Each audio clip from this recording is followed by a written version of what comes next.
Good morning or good afternoon, everyone, depending on where you're joining us from.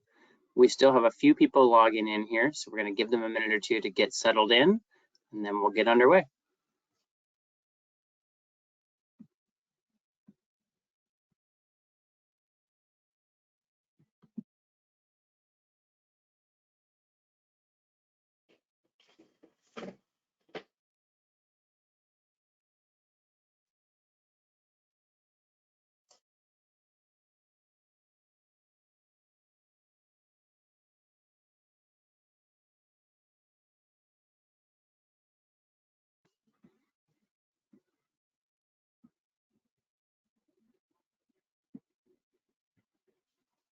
Okay, I think we're about ready to go here. Thank you to everyone for joining us for today's webinar, Complying with Changes to Regulatory Standards. Today's webinar is being presented by Tara Acree and Roy Rothwell from Fluke Reliability. And before I introduce our speakers, I do want to go over just a couple quick housekeeping topics. Today's webinar is being recorded, and we will share a link with you after the event is over. You can also find it on our YouTube channel if you want to revisit the content yourself or share it with your colleagues. And throughout the webinar, we also invite your comments and questions. So please look at the Q&A chat box there on your screen. If you think of a question for the speakers at any point, you can just type it in there and I'll either pose it to our speakers, hold it for the discussion at the end of the event. All right, as I mentioned, today's presenters are Tara Acree and Roy Rothwell.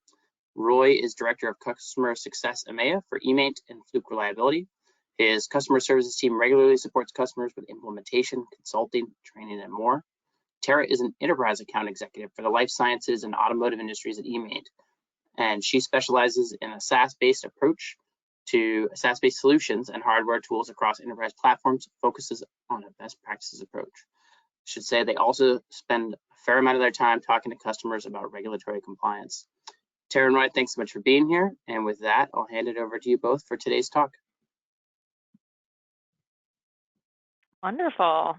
So we'll get the microphone and the camera on here, everything ready to go. So first, hi everyone. As Eric mentioned, good morning, good afternoon, depending on where you're joining from. Thank you so much for attending the Fluke Best Practices webinar on compliance with regulatory standards in an Industry 4.0 world. Today's webinar will be about 30 to 40 minutes, depending on the amount of questions. And speaking of, again, as Eric mentioned, if you have any questions as we go along, please feel free to chat in those questions into the chat box, and we will do our best to answer those as time allows. If you would like any follow-up information after the presentation, we will also provide contact information at the end. And to start off, we'll quickly review an agenda. So we'll begin with a little bit of background on Fluke for those that are not familiar. Hopefully for those on the line, that number is not too many.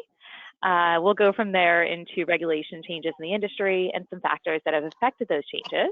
And then I'll turn the microphone over to my colleague Roy to review specific 21 CFR Part 11 regulations, user-lex requirements, and concentrating on system validation, audit trails, electronic signatures, finally wrapping up the webinar with ways that technology can assist in making compliance easier. So, Fluke, as many of you know, has been a household name in the maintenance industry for 74 years, specializing in handheld tools and most recently sensors for troubleshooting equipment and capturing overall asset health.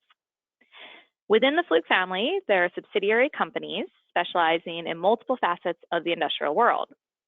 eMaint, the group that Roy and I work with, is one of those organizations that focuses on maintenance management and reliability solutions for industry professionals for the past 36 years. While we work with over 3,000 companies all around the world, Roy and I are part of the team that works with the life sciences division and food and beverage clients that really fall under regulations such as user-lex and 21 CFR Part 11. Our goal today is to review a little on the regulatory requirements around the world, looking at compliance for 21 CFR Part 11 and user-lex regulations for those in North America and Europe.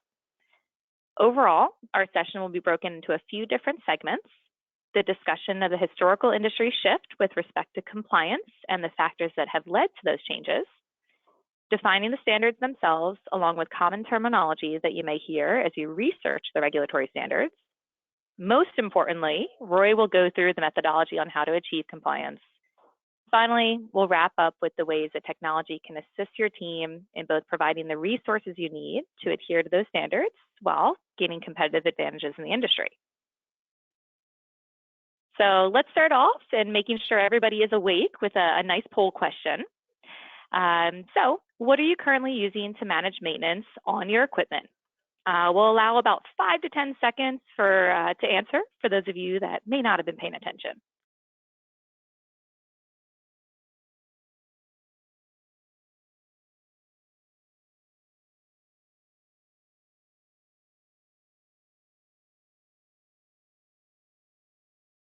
All right.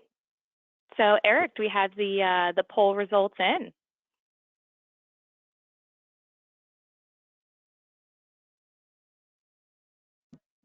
All right, so we can see a little bit of the responses here. For those of you that answered a validated CMMS, great work, already ahead of the game there. However, for those of you that answered manual methods or paper, don't worry, you're certainly not alone. Actually, as a fun fact, as of 2018, about 58% of manufacturers still use some means of manual methods to track maintenance. Of that 58%, about 44% are still utilizing paper-based systems. So certainly, again, not alone.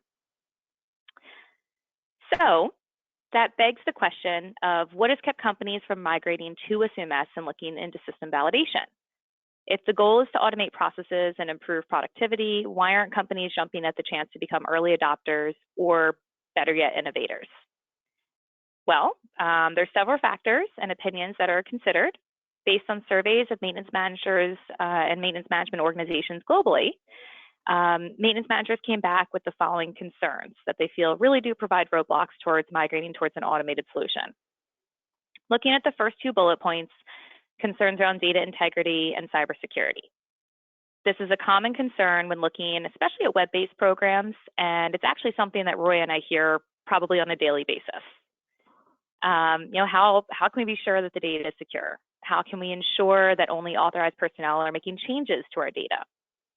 Well, it may surprise you that keeping paper records doesn't always equal data security.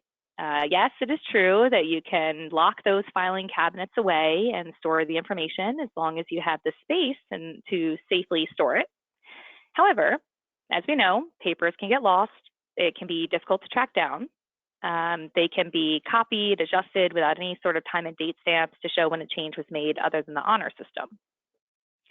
I'm sure there's a few on the line that have had the unpleasant experience of having to dig through a filing cabinet or a folder when an auditor asks an unexpected question. During a recent study of FDA sightings, records indicated that 79% of 483 warning letters issued by the FDA to the pharmaceutical industry in 2016 cited deficiencies in data integrity. The majority of these identified incidents were due to inefficient record keeping from manual methods. So, if we consider the second 2 bullet points, the cost of migration, it's absolutely true that there's the cost of implementing any new change in a factory. These costs are not just monetary, but could also affect time, resources, and overall employee satisfaction. However, when it comes to comparing the bottom line cost of a digital solution to assist with compliance versus the hundreds of thousands of dollars associated with incident findings, the return on investment really does speak for itself. In order for employees to become comfortable with new procedures put in place in order to comply with the regulatory standards of 21 CFR Part 11, the proper planning of stakeholders is necessary. This could include creating a validation team internally, maybe looping in a training team, bringing in your quality team, as well as others that we'll discuss later in the presentation. These concerns on adoption of new programs have led life science companies to fall traditionally towards the late majority on adoption curve. Understanding the challenges that electronic documentation presents and the changes in compliance standards, as well as the ways to combat them, can help life sciences and food and beverage manufacturers mitigate the risk of perceived difficulties with migrating towards a digital factory. The hope is eventually to start to see these industries land in the early adopters category as industry leaders. Since the early 90s, there's been an increase in legislature and rapid changes in life sciences and food and beverage industries globally. Surprisingly, this was led mostly by the request of the manufacturers and industry professionals to be able to have written rules and expectations of how their production facility would be evaluated. We can't pass a test if we don't know how we're being graded. So, over the course of the next 2 decades, FDA guidelines for electronic documentation worked through multiple revisions, revocations, and new announcements that ultimately led to the requirements that we abide by today. Now, does this mean that the regulations we follow today will always be the same in the future? Well, given the timeline that we're looking at here, probably not likely. However, that is why it is really important to have an in-house validation team or a vendor partner that you can trust to keep up with changes in the regulation industry. So that does lead us to another poll question. Let's take a second to do a quick take of the audience. How many people in the audience have experienced an FDA audit within the last 6 months at their plant?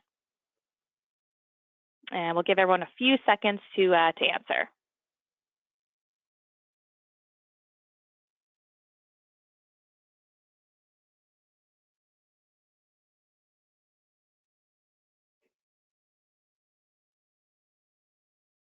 All right.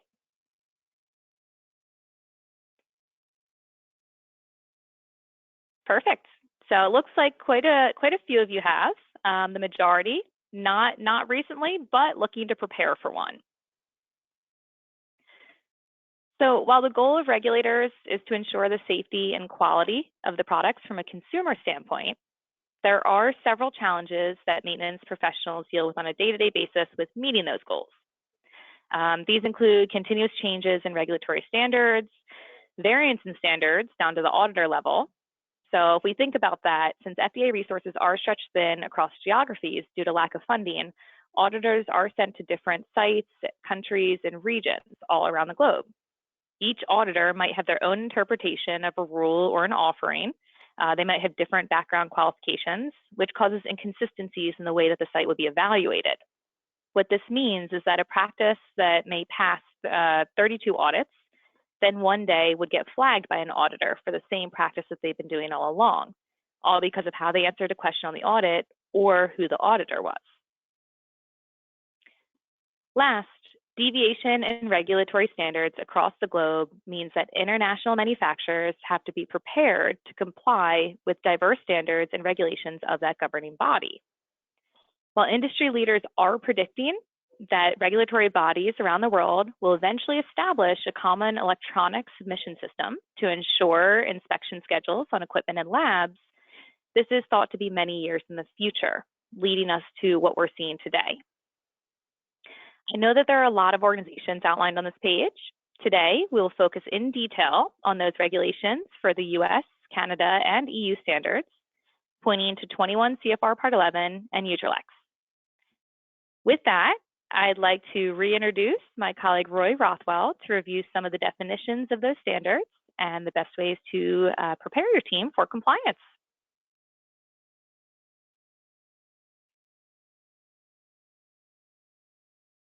Oh, and Roy, it might still be on mute here.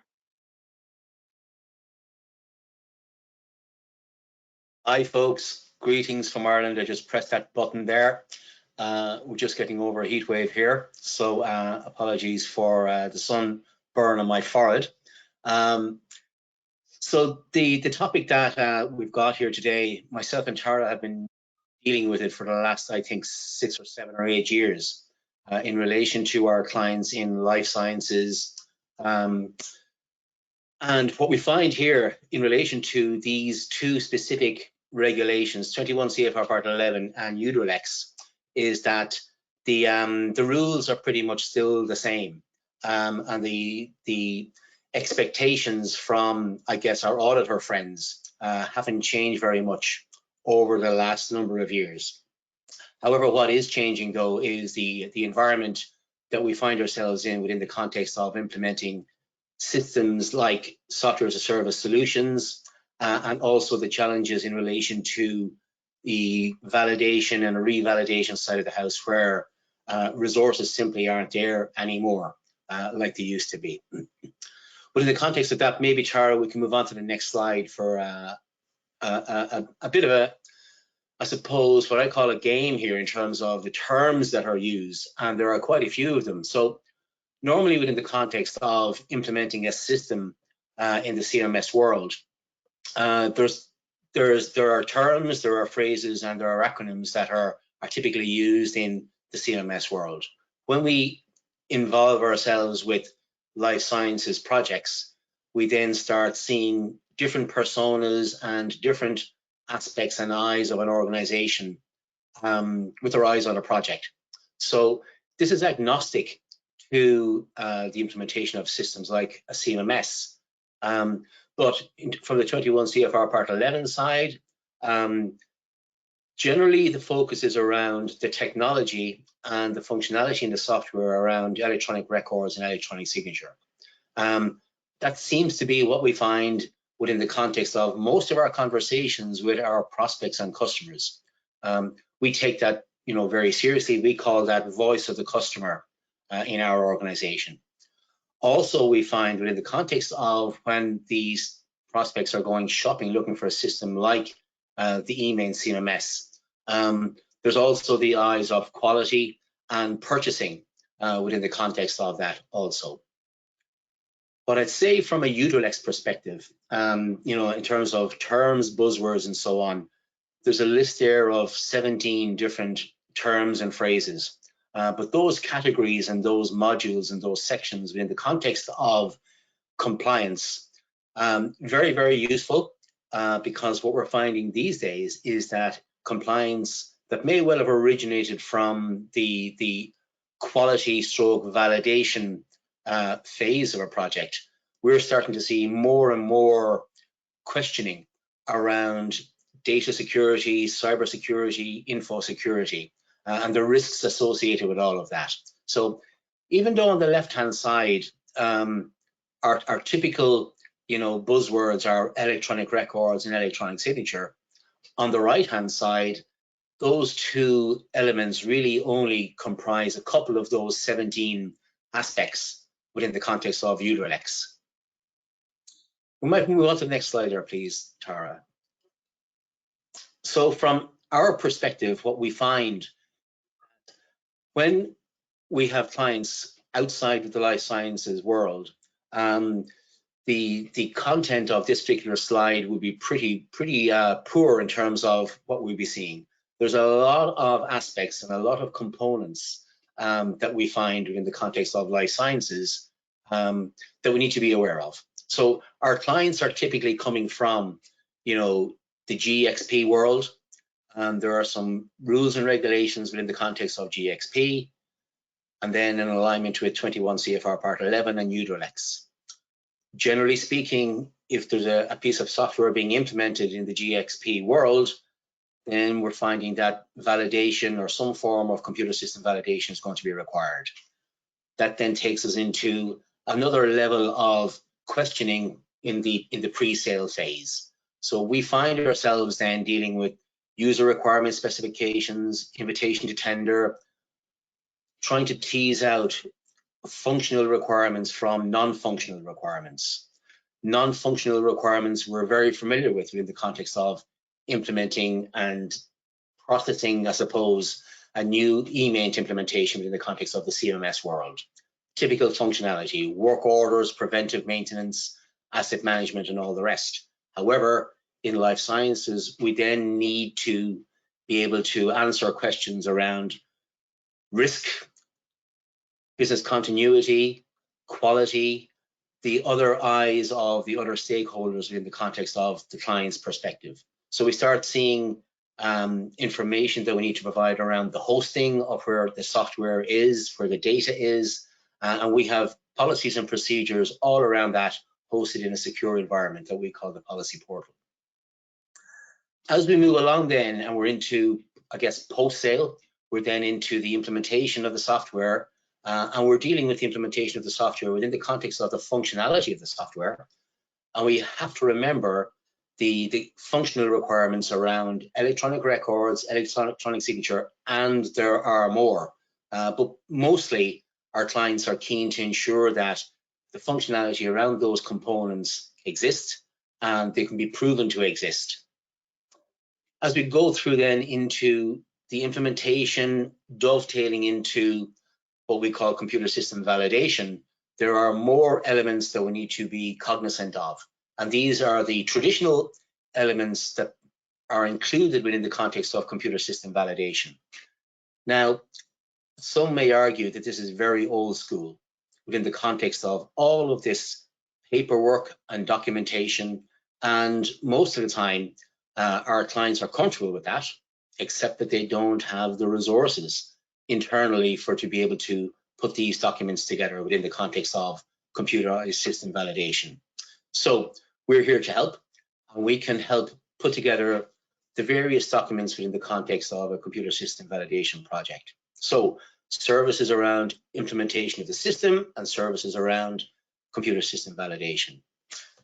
As we get the system up and running and clients are happy that they've got the system up and running from a computer maintenance management perspective within the context of life sciences compliance, we then find ourselves in a situation where clients are keen to understand what's happening with updates and releases in relation to the software on a cadence that in software as a service world these days is far too fast.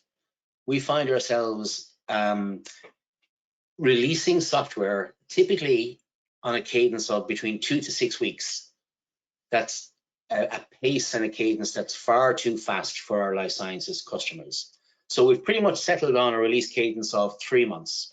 And then every 3 months, within the context, I suppose, of periodic review and a release cadence, we can provide services where we can provide automated test scripts to our clients on a quarterly basis to verify that the environment is still maintained within the validated state, particularly from a CMMS perspective.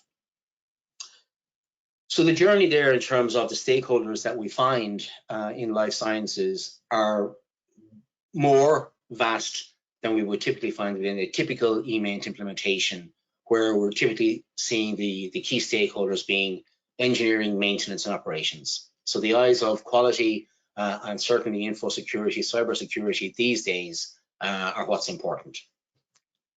We might move on to the next slide there, please, Tara. So just to say, we find that the V model, the traditional V model in the context of software implementation is also applied to where we find ourselves with the various components of the services and the deliverables that may well be in play within the context of the computer system validation approach. A couple of items on that slide there in gray around the validation plan and user requirements and user acceptance testing, we find that our clients prefer to keep hold of those components of the computer system validation project.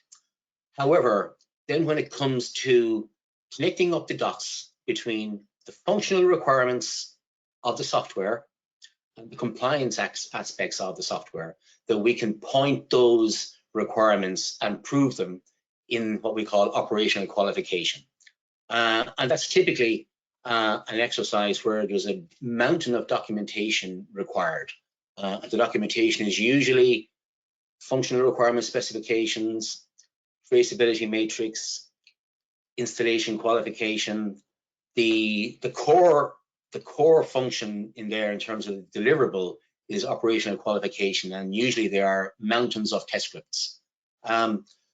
We can turn up on site and we can facilitate on-site validation. We can do it remotely as well. But essentially what that's doing is proving that the software has the functionality as intended. We can take screenshots, we can have reports. Ultimately, we've got evidence that all is in order. When all is in order, we find that our quality friends are happy. They give the thumbs up to say, you're good to go and use the software in a live environment. And then we consider what's happening 3 months down the line when there's a new release. And within the context of a new release, we want to ensure that the validated state has not been impacted as a consequence of the release. And that's why we've got the revalidation as a service product available there. And that is automated testing of the software within the context of the latest release in a safe environment. We might move on to the next slide there, please, Tara. the last couple of slides here just to show within the context of the software that we've got around electronic records and electronic signature. So electronic records really to say who's been logging into the software, have changes been made, who made the change, what date, time, second, and so on. So the audit trail function within the software provides evidence of all of that. Another key component then is going to be the electronic signature piece to say, again, can we prove that who's logged in have the rights to be able to log into the software?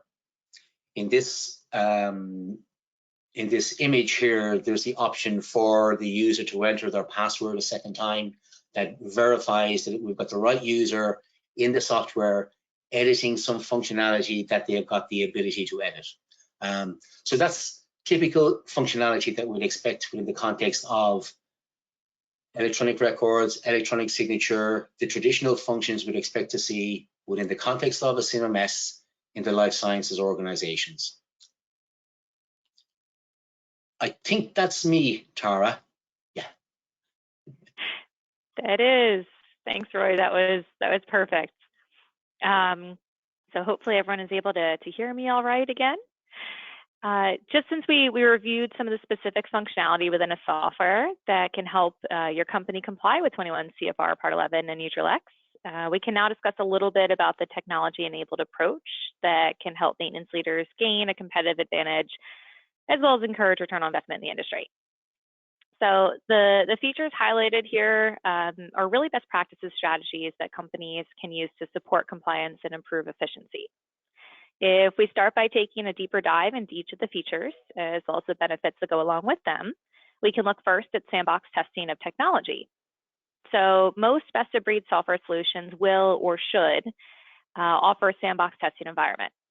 This sandbox is often a mirror image of the live production environment that can be used for multiple methods. The first is very specific to the life sciences and food and beverage industries, which is using a sandbox as a validation test environment. During implementation, a software may be adjusted, customized, configured to fit the unique requirements of your organization. These configurations are typically implemented within the sandbox environment first for user acceptance testing. Once the configuration and workflow is accepted by the users, the sandbox environment will be used for the OQ test scripts that were previously discussed by Roy. These configurations will ultimately be pushed into the live production environment once validated. In addition, future enhancements of the software should also be tested in the sandbox environment prior to deployment into the live environment. This not only tests the initial validation software, but also allows, as Roy mentioned, for maintaining the validated state throughout updates and upgrades. And then the final benefit of the sandbox environment really relates to the end user experience. Initially, users can practice and train within a sandbox environment as they're becoming accustomed to the new SOPs and practices put in place by migrating to a validated platform.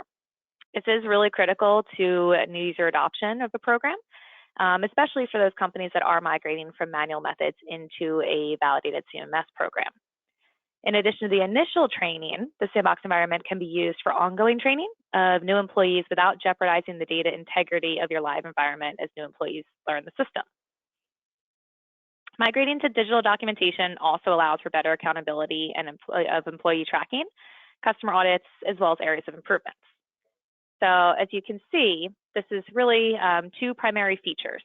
The audit trail that allows for internal employees as well as external customers with a time and date stamp to changes made to the program to allow for traceability. The audit trail also allows for historical analysis of the data as it's been analyzed and adjusted, so you can see the history of what it was adjusted to, the time and date stamp, for better reporting on those historical metrics. Finally, the audit trail is typically required during FDA audits to provide an inspector with more of a digital breadcrumb of the recorded changes. So you want to make sure that you do have that audit trail report handy. The electronic signature feature. So do you remember one of the key concerns of migrating to a validated CMS system from earlier in the presentation? Being able to maintain the data integrity. So the electronic signature feature ensures data integrity through a process of requiring proper credentials to making the change in the solution. So as Roy mentioned earlier and showed on the screen, Users are typically prompted to enter a reason for the change for tracking justifications as well as their credentials. So electronic signatures can be set up typically, either at a system level or ideally at a field level, so that users with the proper authorization are permitted to make specific changes within a solution. And then the electronic signature would ideally, again, be recorded in the audit trail mentioned previously. If we look over here at this slide, just to understand some of the benefits of the paperless records that were mentioned previously as well, there's really two categories of benefits for paperless record keeping. The first is from an end user perspective, and then the second is from a data quality perspective. So for end users, typically migrating from a paper-based solution to more of a mobile solution or any kind of paperless solution does save on average about 44 minutes a day per person.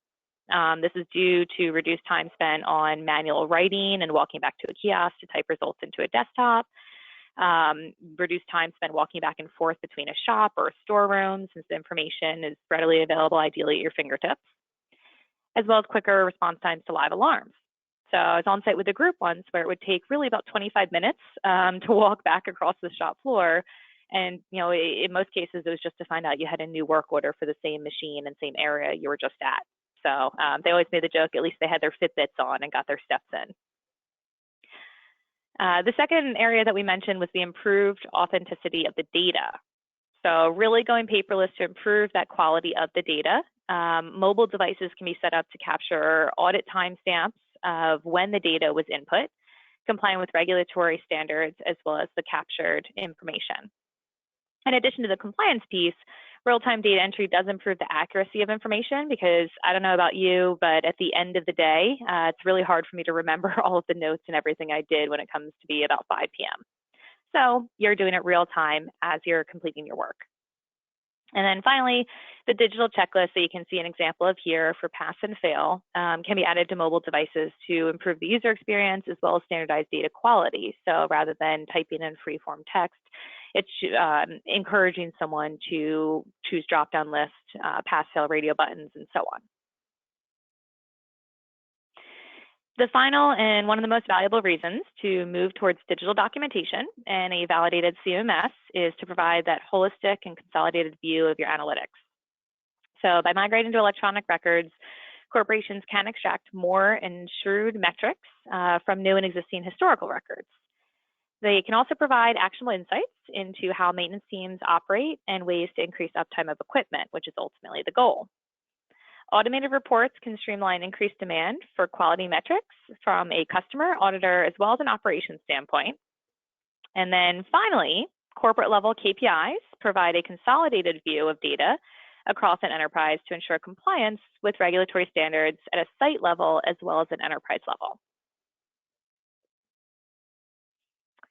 So as our final poll question, and to make sure everybody is still awake at the end of the presentation, we'll take one last question of the audience here. So which element of a CMMS that increases competitive advantage and return on investment would you perceive as the most helpful and relevant for your organization? And we'll give everyone just a few seconds to answer as we watch the answers come in.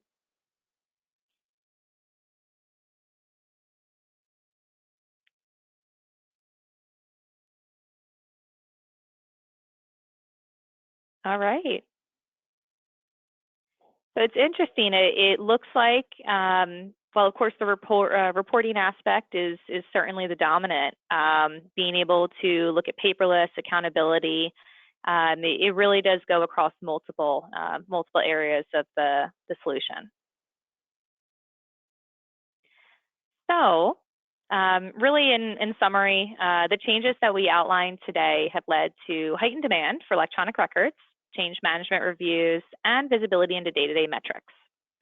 Utilizing features found in software solutions such as audit trail functionality, electronic signature sign-off, and maintain system validation allow companies to keep pace with high customer demands, as well as equally stringent auditing processes.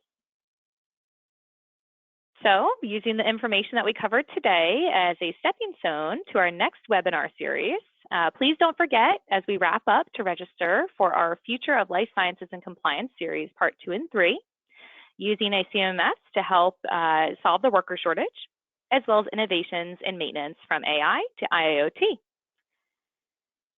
As always, we do appreciate your feedback and opinions on today's session. So there will be a survey sent out at the completion of this webinar. If you have a few minutes to complete that survey, it is always appreciated and for our team to compile future webinar series.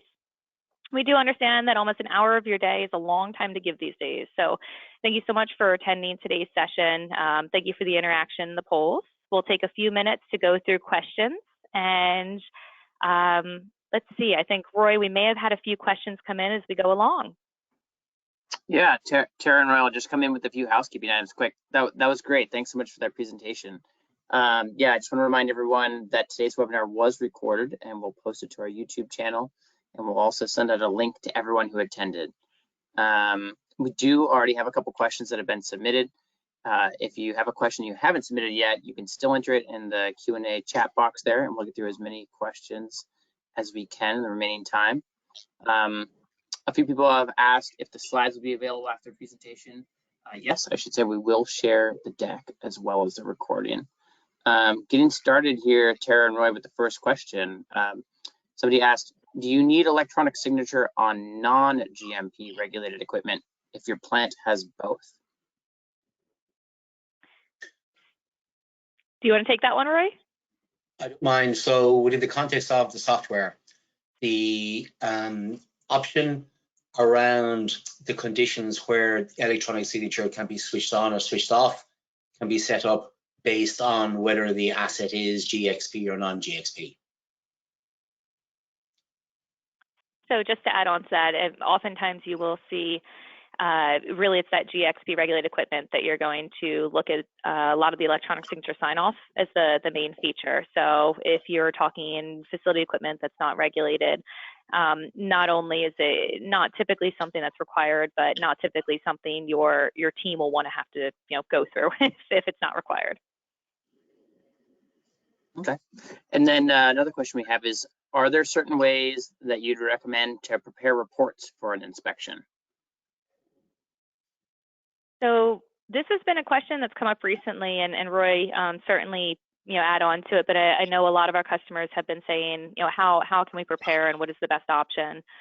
A lot of users have been starting to create either an audit dashboard in their account where they can see specific reports and have readily available reports that they know the auditor will ask. The audit trail report, being able to drill into asset history and type in the asset ID, or an almost audit user in the account. So one of the things is you really want to show focused information rather than the entire scale of information.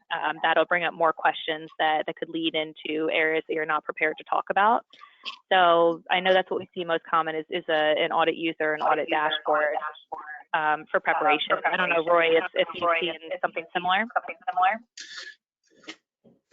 Just following on, I guess, is what the auditor is typically looking at are a couple of different things. They're looking at the business of maintenance. So when it comes to equipment, show to me the evidence that that piece of equipment is being maintained at the appropriate cadence and so on and so forth.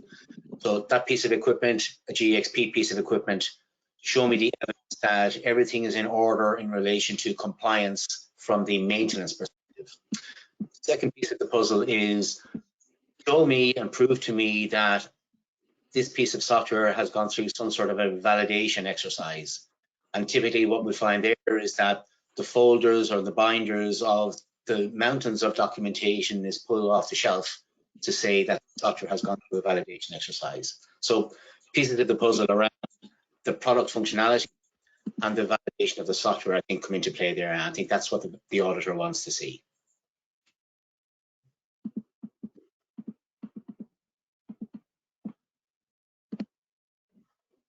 And then the next question is, how long do we have to save records for?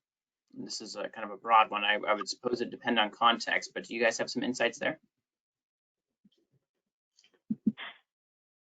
So from my experience, it does typically relate directly to your industry. If you're talking more, for example, not so much life sciences, but healthcare and hospitals, there's different regulations depending on your region as well as your industry. It might be 5 years, it might be 7 years, but I would certainly look into the regulations specific to your industry as well as your region.